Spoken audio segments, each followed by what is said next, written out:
మొదటి పేతురు 5వ అధ్యాయము 6వ వచనాన్ని చదువుకుందాం.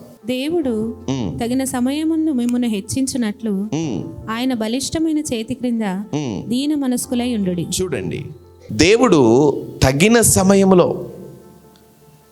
దేవునికి ఒక టైం ఉంది, దేవునికి ఒక పీరియడ్ ఉంది, దేవునికి ఒక ప్లాన్ ఉంది. దేవుడు ఒకటి చేయాలని అందరి విషయంలో కోరుకుంటున్నాడు.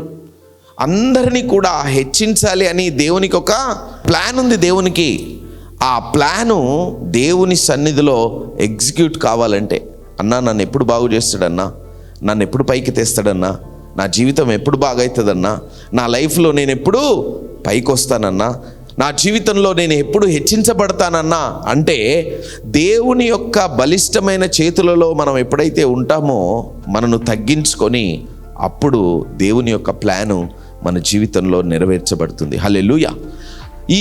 ఈ హంబుల్నెస్ అనేది చాలా పెద్ద విషయం. చాలామంది లైఫ్లో ఇది జనరల్గా కనపడదు, దాన్ని గమనించరు ఎక్కువ. కానీ ఈ తగ్గింపు క్రైస్తవ జీవితంలో చాలా చాలా చాలా చాలా ఇంపార్టెంట్.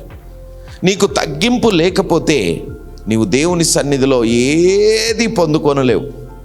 దేవుడు నీ లైఫ్లో ఉన్నట్టే ఉంటాడు, కానీ నీ జీవితంలో ఏది జరగదు. ఎందుకు నేను ఈ విషయం చెప్తున్నానంటే, కోల్పోయింది, మిస్ అయిపోయింది, ఆగిపోయింది, ఇంకా అవ్వట్లేదు అనేది, లేకపోతే నీ జీవితంలో ఇంకా ఏది నా ప్రామిస్ ఏది, ఇంకా ఏది ఎక్కడ అని నువ్వు వెతికేది నీ తగ్గింపు ద్వారా యేసు నామములో నీ జీవితంలోకి వచ్చునుగాక.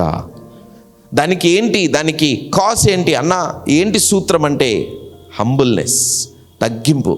నీ జీవితంలో నువ్వు ఎంతవరకైతే తగ్గించుకుంటావో నీ దేవుడు నీ విషయంలో కృప వెంబడి కృప చూసుకుంటూ ఆయన ఏం చేస్తాడంటే నిన్ను పైకి లేవనెత్తుతాడు. ఒకవేళ నీ జీవితంలో నీవు తగ్గింపు లేకపోతే, నీ దగ్గర హ్యూమిలిటీ లేకపోతే, తగ్గింపు అనేది నీ లైఫ్లో లేకపోతే నీవు ఏ రంగములో నువ్వు ఎదగలేవు. ఎన్ని రోజులైనా అట్లే తిరుగుతావు. ఎందుకంటే ఈ లోకము ఇవ్వంది దేవుని దగ్గర ఉన్నది తగ్గింపు.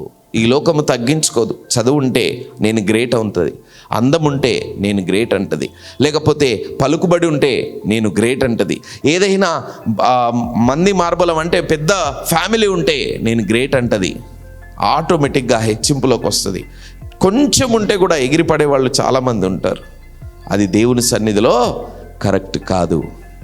తగ్గింపు స్వభావము అనేది దేవుడు కోరుకుంటాడు అందరి లైఫ్లో. ఎందుకంటే దేవుడు ఆయన కరుణా సంపన్నుడై ఉండి ఆయన విడవకూడని ఆ మహిమను లెక్క చేయకుండా తన్ను తాను తగ్గించుకొని ఈ లోకానికి రిక్తునిగా వచ్చాడు. రిక్తుడు అంటే తెలుసా? ఏమీ లేనివాడు. ఎవ్వరి విషయంలో ఒక ఆదరణ నోచుకొని వాడుగా ఆయన వచ్చాడు. రిక్తుడై వచ్చాడు.